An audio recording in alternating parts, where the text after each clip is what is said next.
والإفادة والاستفادة والحث على التمسك بكتاب الله وسنة رسوله والدعاء إلى الهدى والدلالة على الخير ابتغاء وجه الله ومرضاته وقربه وثوابه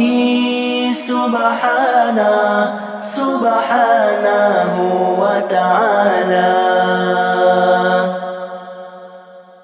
نويت التعلم والتعليم والتذكر والتذكير والنفع والانتفاع والإفادة والاستفادة والحث على التمسك بكتاب الله وسنة رسوله والدعاء إلى الهدى والدلالة على الخير ابتغاء وجه الله ومرضاته وقربه وثوابه سبحانه وتعالى. نويت التعلم والتعليم والتذكر والتذكير والنفع والانتفاع والإفادة والاستفادة والحث على التمسك بكتاب الله وسنة رسوله والدعاء إلى الهدى والدلالة على الخير ابتغاء وجه الله ومرضاته وقربه وثوابه سبحانه وتعالى. نويت التعلم والتعليم والتذكر والتذكير والنفع والانتفاع والإفادة والاستفادة والحث على التمسك بكتاب الله وسنة رسوله والدعاء إلى الهدى والدلالة على الخير ابتغاء وجه الله ومرضاته وقربه وثوابه سبحانه وتعالى. نويت التعلم والتعليم والتذكر والتذكير والنفع والانتفاع والإفادة والاستفادة والحث على التمسك بكتاب الله وسنة رسوله والدعاء إلى الهدى والدلالة على الخير ابتغاء وجه الله ومرضاته وقربه وثوابه سبحانه وتعالى. نويت التعلم والتعليم والتذكر والتذكير والنفع والانتفاع والإفادة والاستفادة والحث على التمسك بكتاب الله وسنة رسوله والدعاء إلى الهدى والدلالة على الخير ابتغاء وجه الله ومرضاته وقربه وثوابه سبحانه وتعالى. نويت التعلم والتعليم والتذكر والتذكير والنفع والانتفاع والإفادة والاستفادة والحث على التمسك بكتاب الله وسنة رسوله والدعاء إلى الهدى والدلالة على الخير ابتغاء وجه الله ومرضاته وقربه وثوابه سبحانه وتعالى. نويت التعلم والتعليم والتذكر والتذكير والنفع والانتفاع والإفادة والاستفادة والحث على التمسك بكتاب الله وسنة رسوله والدعاء إلى الهدى والدلالة على الخير ابتغاء وجه الله ومرضاته وقربه وثوابه سبحانه وتعالى.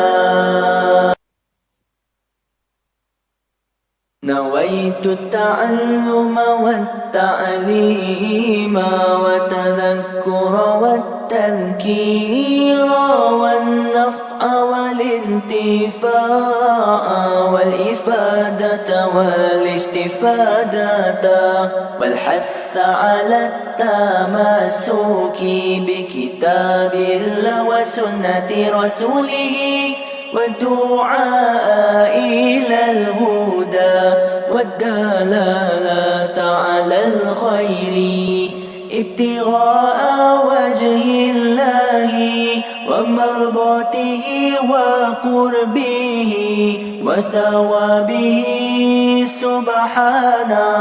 سبحانه وتعالى.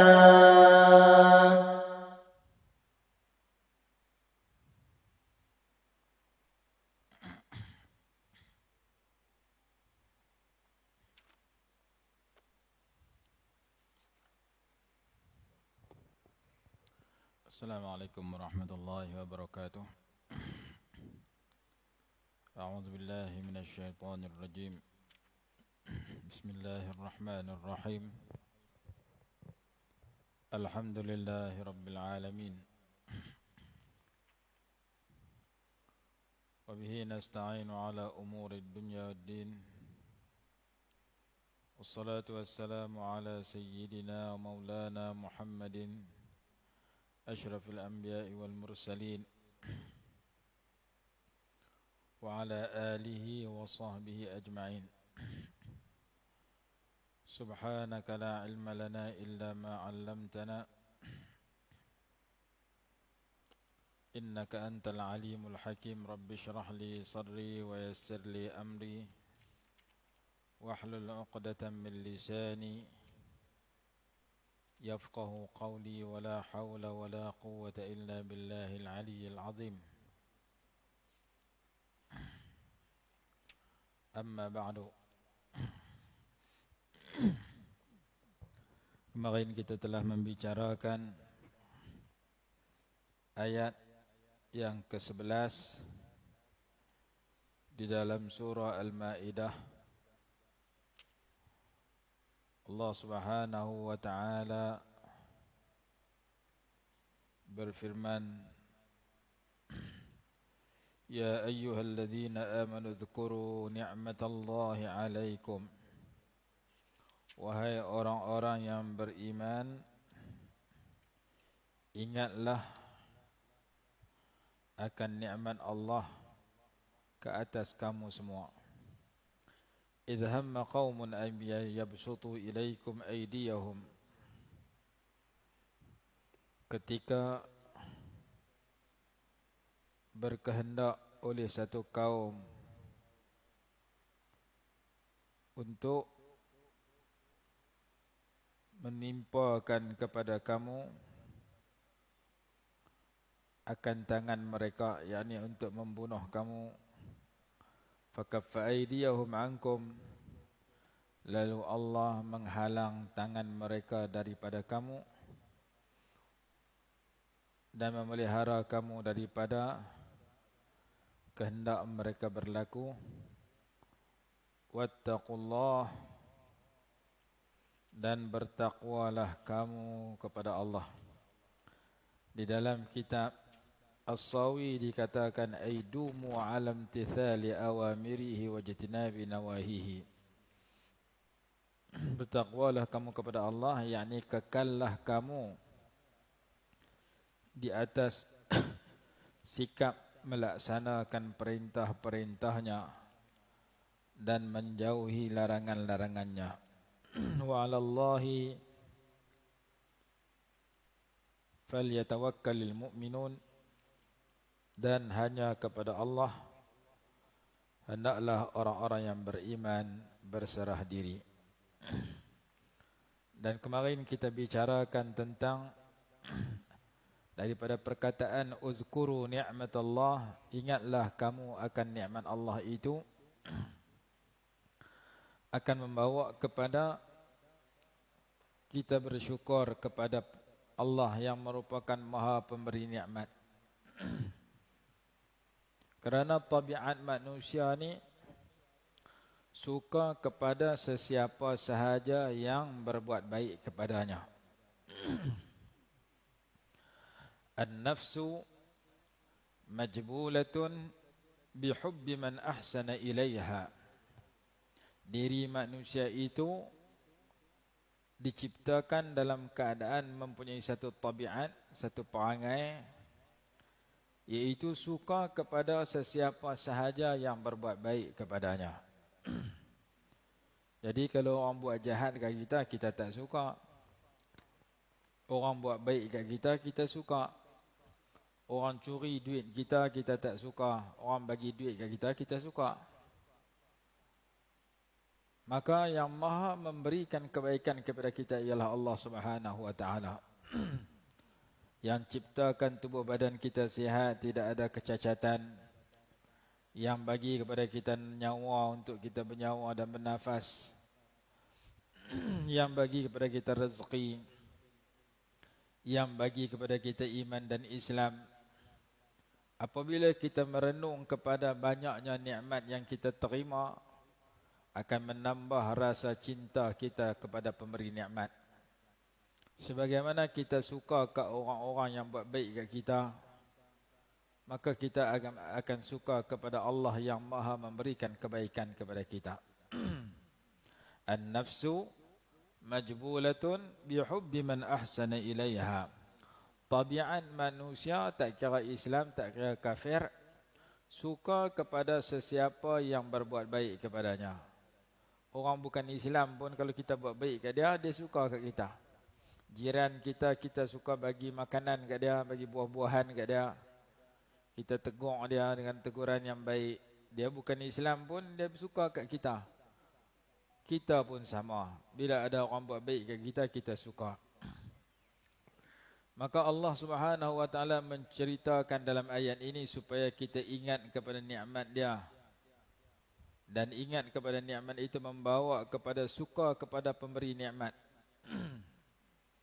Sehingga hasil daripada kita mengingati nikmat Allah yang begitu banyak menyebabkan, menghasilkan kita bersyukur dan berterima kasih. Bersyukur kepada Allah Subhanahu wa ta'ala. Ada syukur yang dibahagikan kepada 3 jenis kemarin kita bincang. Satu nama syukur al-lisan. Yang kedua syukrul arkan. Yang ketiga syukrul janan. Syukrul lisan, syukur dengan lidah. Syukrul arkan ay syukrul jawarih, syukur dengan anggota tubuh badan. Syukur dengan mata, dengan telinga, dengan mulut, dengan tangan, dengan kaki. Syukur tubuh badan nama dia, syukur anggota. Dan yang ketiga syukrul janan, yakni syukrul qalbi, syukur dengan hati. Apa itu syukur dengan lidah? Iaitu kita menceritakan nikmat-nikmat yang Allah Subhanahu wa taala berikan kepada kita. Kita menyebut nikmat yang Allah berikan kepada kita kerana melaksanakan firman Allah Subhanahu wa taala di akhir surah Ad-Duha. Allah berfirman, "Wa amma bi ni'mati rabbika fahaddits." Adapun dengan nikmat Tuhanmu maka hendaklah kamu ceritakan. Jadi ulama kata dalam kitab Tanbihul Muqtarrin, kata kalau kita cerita ke orang benda yang menyukakan kita, nikmat yang kita dapat dengan tujuan untuk riya, sum'ah, ujub, yang tu tak boleh. Tapi kalau kita cerita dengan tujuan untuk diikuti oleh orang yang mendengar atau untuk menceritakan nikmat yang Allah berikan kepada kita, yang tu dibolehkan. Kita cerita sesuatu kelebihan yang kita dapat. Kita cerita ke orang, saya ni semalam yang tahajud.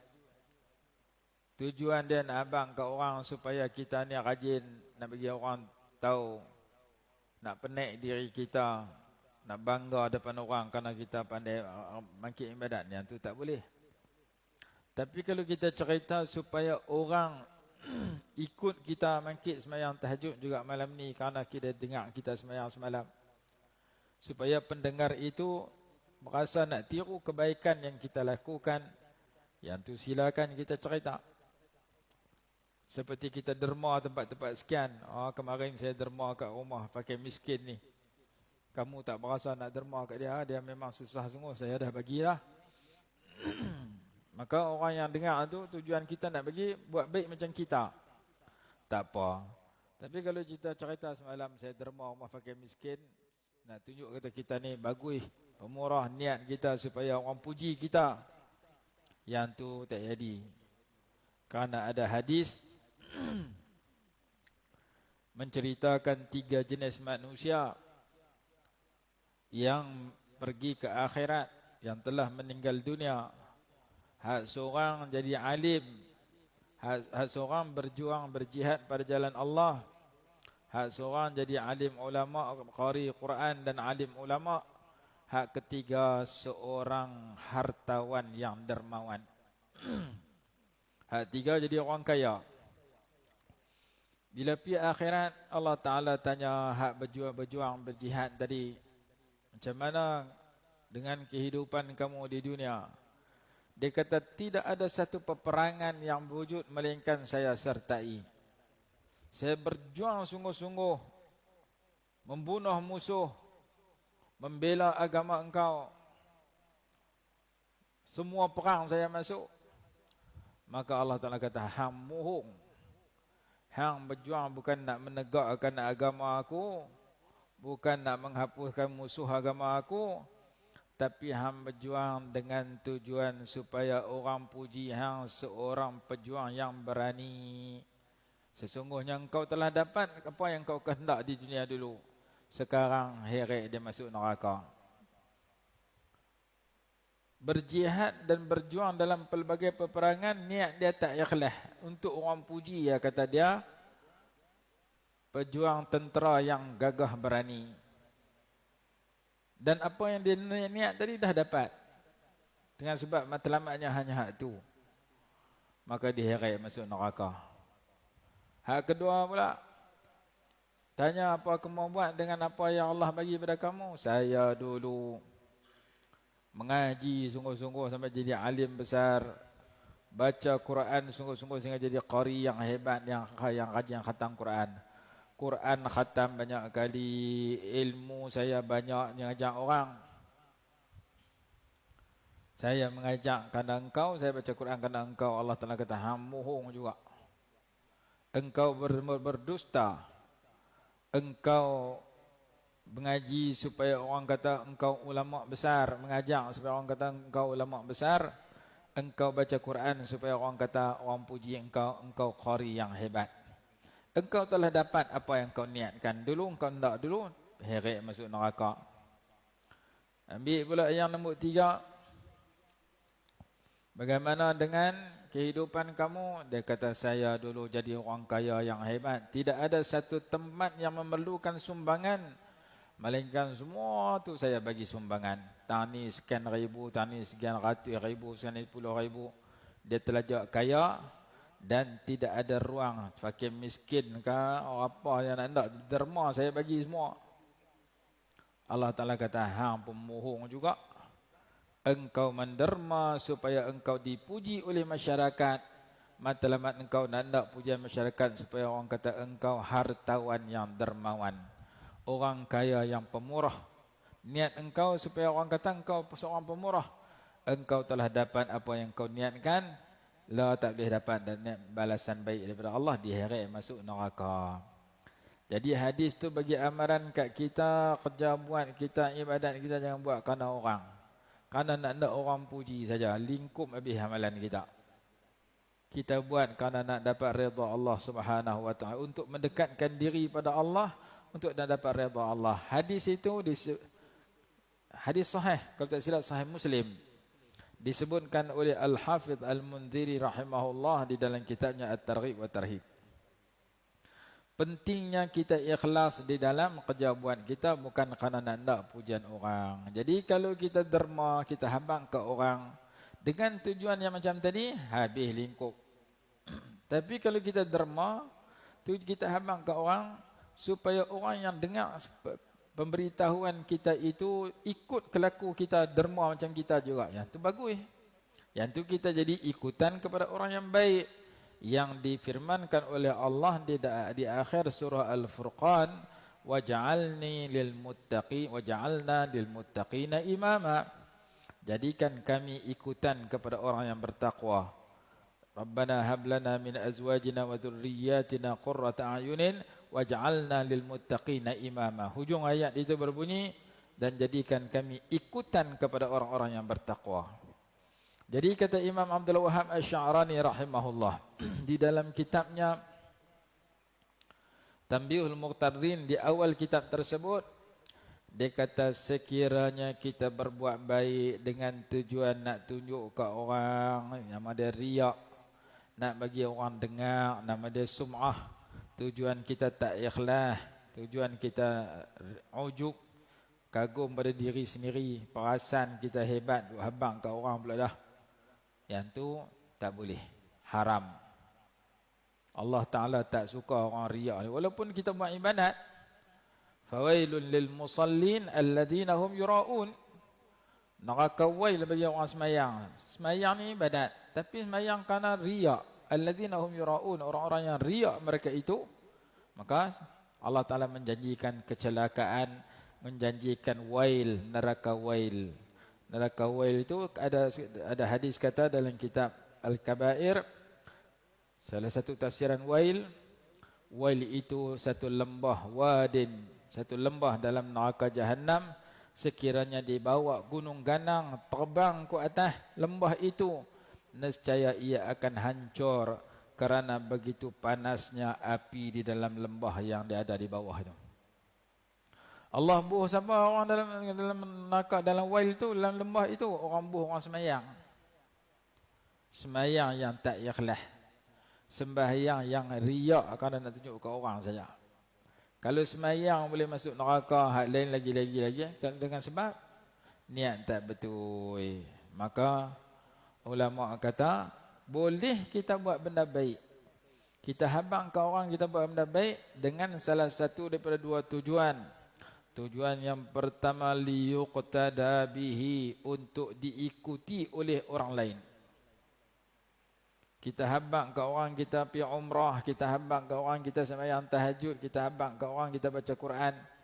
Mari baca Quran setengah juzuk, mari baca Quran 2 lai, supaya orang dengar tu baca tiru kita juga.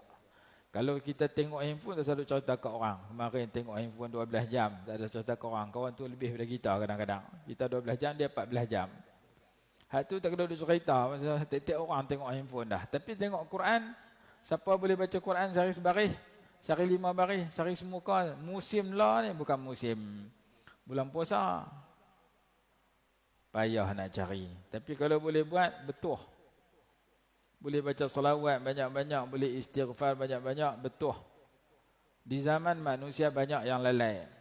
Kita habaq ke orang supaya orang ikut kita. Dan seorang ulama di Yaman tu, dia tulis dia punya riwayat hidup dia. Dia tu baca salawat sehari 25,000. Kita dengar, kita kata betul kamu bohong ni. Kita 2 kali pun payah, 20 kali pun payah. Kita kata 20,000 ni bohong ni. Tak nak orang buat aku ni. Ada orang yang dia ada jadual dia baca Quran sekian ayat, baca salawat sekian kali, istighfar sekian kali. Mereka ada pengisian yang luar biasa dalam kehidupan mereka. Abu Hurairah radhiyallahu anhu diceritakan sebelum tidur bertasbih 12,000 kali.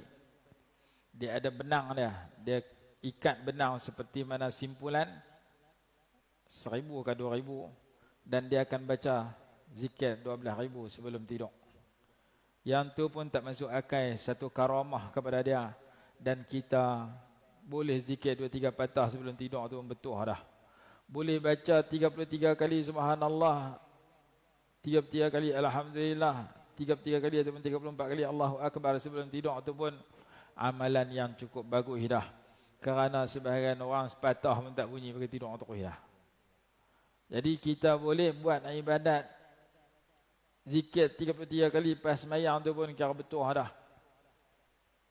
Boleh baca ayat kursi lepas sembahyang, bagus dah. Kerana ada orang ayat kursi pun tak ada baca. Kalau boleh tambah lagi bagus. Jadi yang pertama kata ulama, kita cerita ke orang untuk orang dengar tu tiru kita, ikut kita, boleh. Yang kedua, untuk menceritakan nikmat yang Allah beri kepada kita. Kerana Allah berfirman, wa amma bi ni'mati rabbika fahaddits. Adapun dengan nikmat Tuhan kamu, hendaklah kamu beri ceritakan. Jadi syukur dengan lidah yang pertama, menceritakan nikmat-nikmat yang Allah berikan kepada kita. Dalam hadis riwayat Imam Ahmad, Nabi SAW bersabda, at-tahaddusu bi ni'matillahi syukrun. Menceritakan nikmat Allah itu merupakan satu syukur.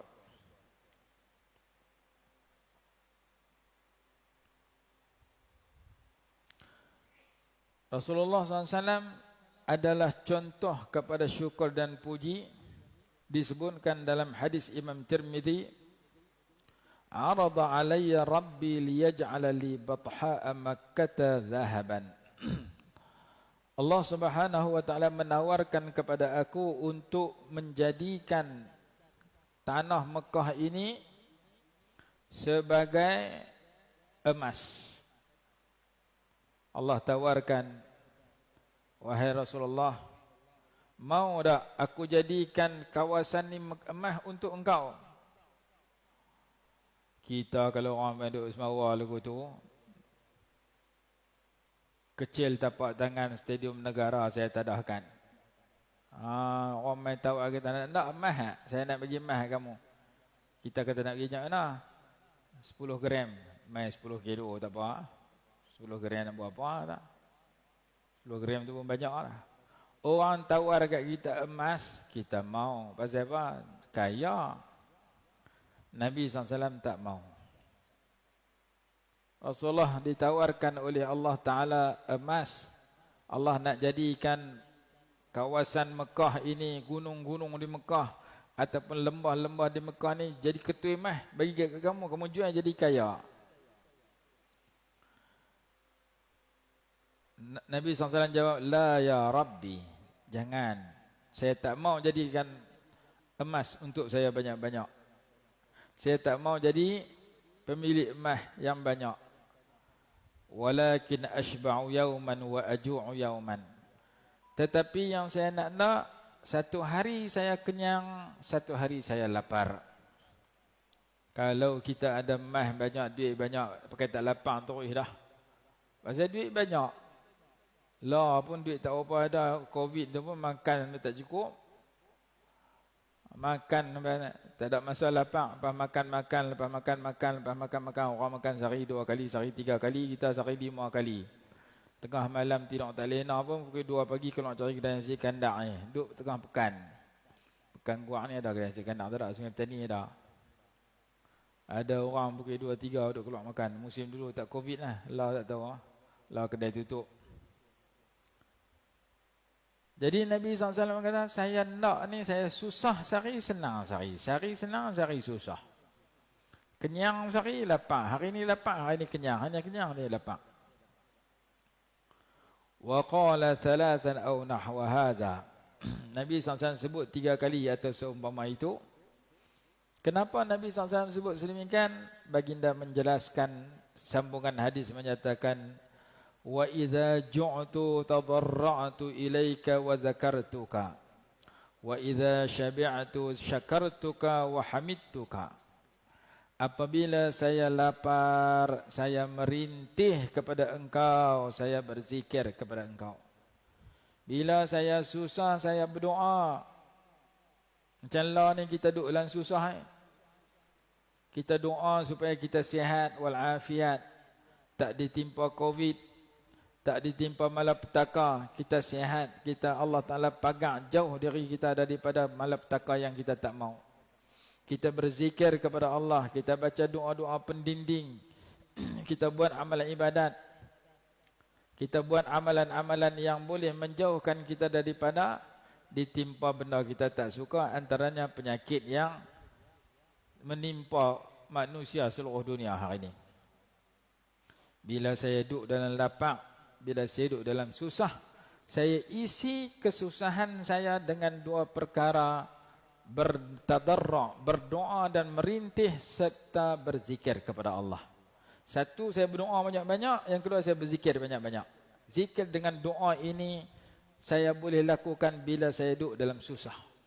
Kadang-kadang orang senang nak zikir pun segan, nak doa pun segan, nak pergi masjid pun segan. Kena susah, baru dia cari alim ulama untuk doa kat dia. Masa dia kaya, dia berpoya-poya pergi sana pergi sini, jatuh menega bingkrap, jutawan jatuh berjuta-juta jadi muflis, dekat nak muflis baru cari tok guru untuk doa kat dia. Baru dia kena masjid, baru dia kena sembahyang 2 rakaat sunat dan sebagainya. Jadi Rasulullah SAW ajak, kalau kita susah, isilah dengan berdoa banyak-banyak dan berzikir banyak-banyak. Itu yang pertama. Yang kedua, wa idza syabi'tu, bila saya kenyang, saya senang, syakartuka wa hamidtuka, isi dengan 2 perkara juga, dengan bersyukur dan memuji Allah. Kalau saya kenyang, saya syukur kepada engkau, saya puji kepada engkau. Maka kedua-dua keadaan itu mengundang pahala.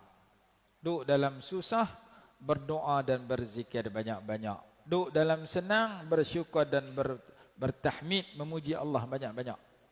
Duduk dalam ibadat sesuai dengan hadis Imam Muslim, ajaban li amril mu'min, inna amrahu lahu khair. Sungguh mengherankan keadaan seorang muslim itu, seorang mukmin itu, sesungguhnya setiap keadaan urusan dia membawa kebaikan kepada dia. In asabathu sarra syakara fakana khairallah. Kalau dia dapat benda yang menyukakan dia, dia bersyukur, maka itu jadi lebih baik bagi dia. Wa in asabathu darra sabara fakana khairallah. Kalau dia ditimpa kemudaratan, dia bersabar, itu juga lebih baik bagi dia. Sungguh heran dan menakjubkan diri seorang beriman sentiasa berada dalam kebaikan, sentiasa duduk dalam pahala, dapat pahala, kerana dia mengisi kesenangan dengan syukur, dia mengisi kesusahan dengan sabar. Itu hadis Imam Muslim. Dan Nabi SAW menggalakkan kita memuji Allah. Ada pujian yang selalu kita baca, mungkin kita tak sedar, Pujian itu mengundang pahala yang banyak. Pujian tu kita duk baca masa kita baca doa. Cuma kita duk dengar tu imam baca. Ya Rabbana lakal hamdu kama yanbaghi li jalali wajhika wa 'azimi sultanik. Tu pujian yang selalu kita dengar. Pujian ni pahala besar. Dalam hadis Imam Ibnu Majah, Rasulullah SAW menceritakan seorang hamba Allah berkata, Ya Rabbi, lakal hamdu kama yanbaghi li jalali wajhika wa li 'azimi sultanik. Ya Rabbi, wahai Tuhanku. Ya Allah, ya Tuhanku. Itu kalau seorang. Kalau jadi itu imam, ya Rabbana. Lakal hamdu, segala pujian itu hanya untukmu. Kama yanbaghi li jalali wajhika, sebagaimana yang sepatutnya kerana kebesaran zatmu. Wa li 'azimi sultanik, dan kerana kemuliaan kesultananmu, kekuasaanmu. Kerana keagungan kekuasaanmu. Panjang tu saja kita baca. Maka meletihkan dua malaikat. Malaikat tak tahu macam mana nak tulis. Lalu malaikat bertanya kepada Allah. Sesungguhnya ya Rabbana inna 'abdaka qad qala maqalatan la nadri kaifa naktubuha. Ya Allah, ya Tuhan kami, sesungguhnya hamba engkau si fulan telah mengucapkan satu kata-kata yang kami tak tahu nak tulis pahala macam mana. Allah menjawab, Allah Maha mengetahui apa yang hamba tu kata.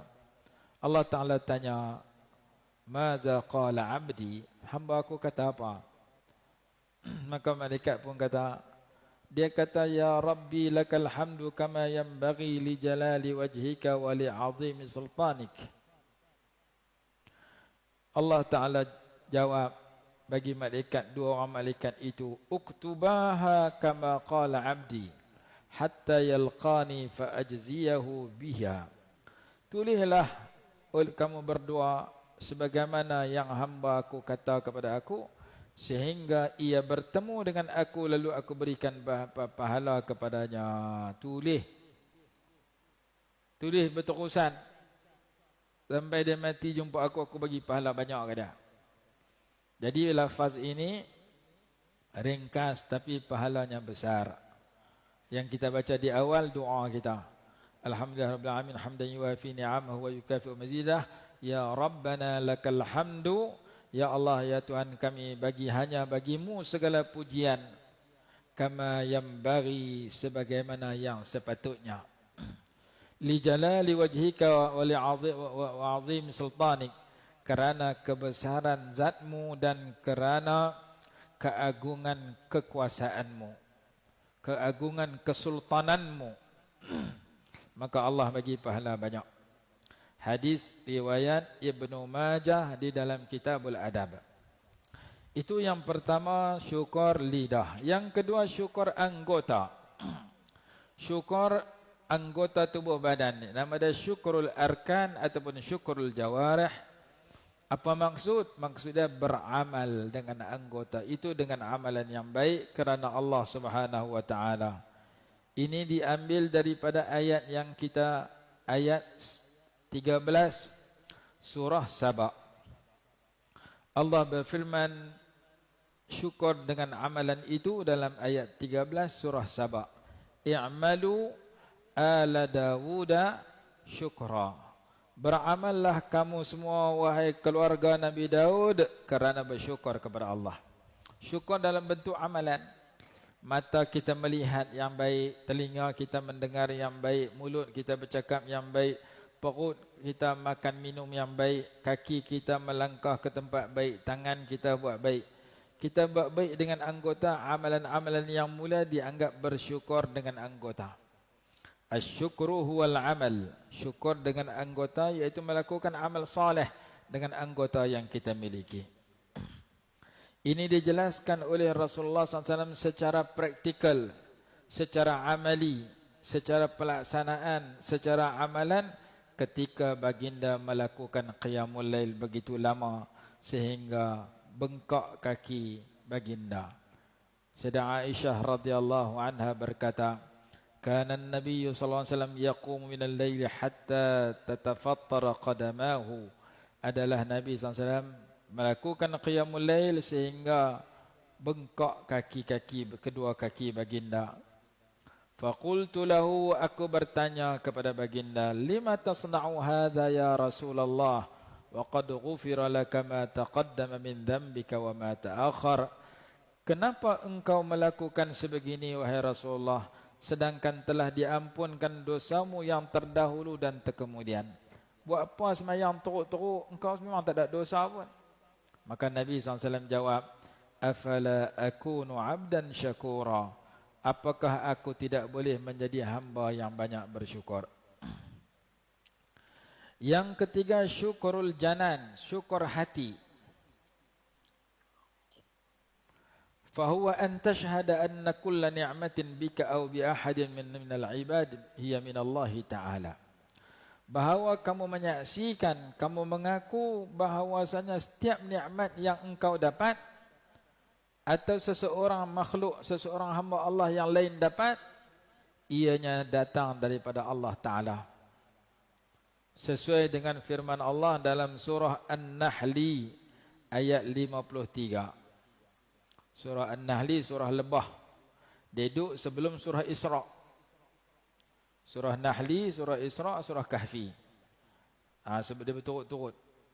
Surah lebah, nama surah lebah kerana ada ayat tentang madu lebah, tentang lebah. Wa awha rabbuka ila an-nahli an ittakhidhi minal jibali buyutan, dan seterusnya. Allah bagi ilham kepada lebah, hendaklah kamu buat daripada bukit bukau itu rumah, buat sarang di situ. Kemudian makan daripada buah-buahan, makan daripada bunga-bunga yang ada pada buah-buahan yang pelbagai. Summa kuli min kulli thamarat, kemudian makanlah daripada pelbagai buah-buahan. Last sekali, bila kamu makan, akan diproses dalam perut lebah dan mengeluarkan dua benda yang bermanfaat kepada manusia. Satu madu lebah, yang kedua lilin. Madu lebah untuk menyehatkan, menyembuhkan penyakit, menyehatkan tubuh badan, dan lilin itu untuk menerangi kegelapan. Dua-dua jadi manfaat, kata ulama. Quran kata yakhruju min butuniha, keluar daripada perut-perut lebah itu, syarabun mukhtalifun alwanuhu, minuman yang pelbagai warna. Ada warna kuning, ada warna oranye, ada warna merah. Warna merah dah, warna hitam. Madu lebah macam-macam color. Tengok negara mana damai, tengok hutan mana damai.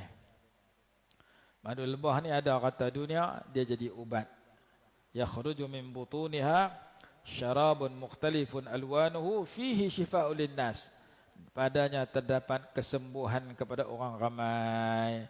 Jadi madu lebah ni menjadi ubat, menjadi manfaat kepada tubuh badan ini, diakui oleh pakar perubatan Islam dan bukan Islam. Ia sudah dijelaskan dalam Quran tentang kebaikan madu lebah. Kalau kita segan makan madu lebah, paling segan 10 hari sekali. Jangan tak makan langsung. Makan bila? Pagi, ketika perut kosong. Makik tidur, makan madu lebah dulu, secancar. 10 hari sekali paling segan. Berdasarkan hadis yang berbunyi, man la'iqa asalan fi 3 ghadawatin, barang siapa yang menjilat madu lebah, barang siapa yang memakan madu lebah pada 3 pagi dalam sebulan, nescaya dia tidak akan ditimpa penyakit yang berat. 3 pagi dalam sebulan, maksudnya paling bagus makan pagi.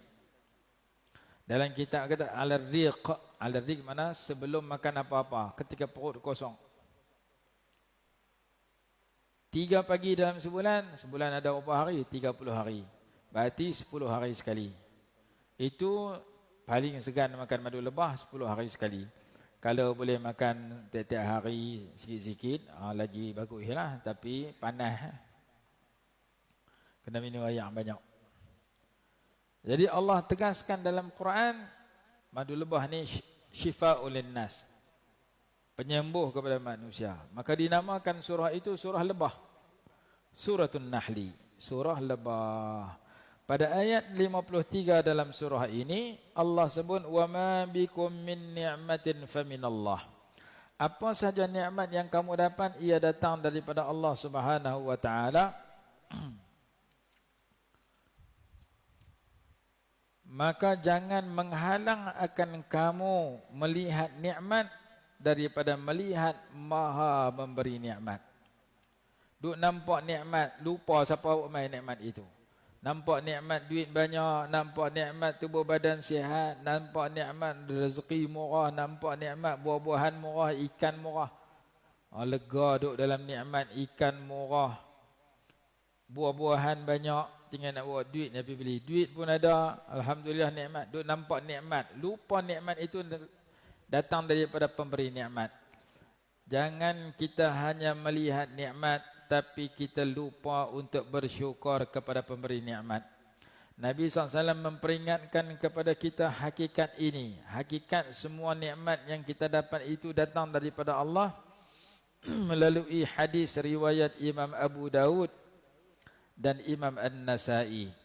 Menurut lafaz Imam Nasai, man qala hina yusbih, hadisnya dalam kitab azkar, barang siapa yang membaca ketika pagi hari, Allahumma ma asbaha bi min ni'matin aw bi ahadin min khalqika faminka wahdaka la syarika lak falakal hamdu wa lakas syukru. Siapa baca di pagi hari doa tadi, faqad adda syukra yaumihi, sesungguhnya ia telah menunaikan syukur pada hari tersebut. Wa man qala mithla dhalika hina yumsi, siapa baca macam tu juga di petang hari, faqad adda syukra lailatih, sesungguhnya dia telah menunaikan syukur pada malam itu. Doa pagi petang. Kalau pagi Allahumma ma asbahabi, kalau petang Allahumma ma amsabi min ni'matin aw bi ahadin min khalqika faminka wahdaka la syarika lak falakal hamdu wa lakas syukru. Ada dalam maksurat, ada dalam kitab zikir pagi petang Imam Syafinatun Najah, Imam Ibn Al-Zarruq, Ibn Zarruq, Al-Wadhifa Az-Zarruqiyah, ada zikir ini. Barang siapa yang membaca di pagi hari, Allahumma ya Allah ya Tuhanku, ma asbaha bi min ni'matin, tidak berlaku di pagi hari ini daripada sebarang nikmat, au bi ahadin min khalqi, ataupun nikmat kepada seseorang daripada makhluk engkau, faminka wahdaka, maka ia datang daripada engkau sahaja. Engkau yang Maha Esa lah yang memberikan nikmat kepada saya dan kepada semua mana-mana makhluk engkau. La syarika lak, tidak ada segala sekutu bagimu. Falakal hamdu, maka segala pujian hanya bagimu. Walakas syukru, dan segala kesyukuran hanya untukmu. Apabila kita baca zikir ini, kita telah menunaikan syukur pada hari ini. Kita baca pagi, syukur sepanjang hari telah berlaku. Kita baca petang, syukur malam hari telah berlaku. Pagi Allahumma ma asbaha min ni'matin, petang Allahumma ma amsa bi min ni'matin, sampai habis doa tersebut. Allahumma ma asbaha bi min ni'matin aw bi ahadin min khalqika faminka wahdaka la syarika lak falakal hamdu wa lakas syukru. Itu di antara ada dalam asar Nabi Musa alaihi salatu wasalam berkata, asar, Ya Rabbi khalaqta Adama biyadik wa nafakhta fihi min ruhik wa asjadta lahu malaikata wa 'allamtahu asma'a kulli syai' wa fa'alta fa kaifa ataqa syukrak